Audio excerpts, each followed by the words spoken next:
मफाहमत के बादशाह ने मफाहमत तर्क कर दी। साबिक सदर आसिफ अली जरदारी का कहना है कि हमसे मदद के लिए कहा जा रहा है। वो फरमाते हैं कि कोई तरीक़ा या फार्मूला बनाएं।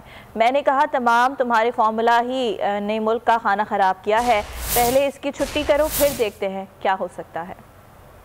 और अब यह आलम है कि वो फरमाते हैं कि आप आके मदद करें, हम कोई तरीका बनाएं, कोई फार्मूला बनाएं।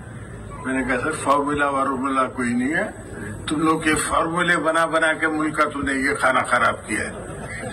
अब सवाल सीधा सीधा है कि इसकी करो छुट्टी, फिर करो हमसे बात, फिर करेंगे, हम संभालेंगे। जब मुझे पावर दिया तो मुझे सुपर पावर ने कहा कि तुमको हमने सबसे मजबूत प्रेसिडेंट सिविलियन बनाया है। मैंने 3 महीने बाद सारी पावर पार्लियामेंट को ट्रांसफर की। पाकिस्तान पीपल्स पार्टी ने कोशिश की है कि दें नौकरियां, लेने की कभी बात नहीं की है। मैंने इनको पहले दिन कहा कि अगर नैब चलेगी तो हुकूमत नहीं चलेगी।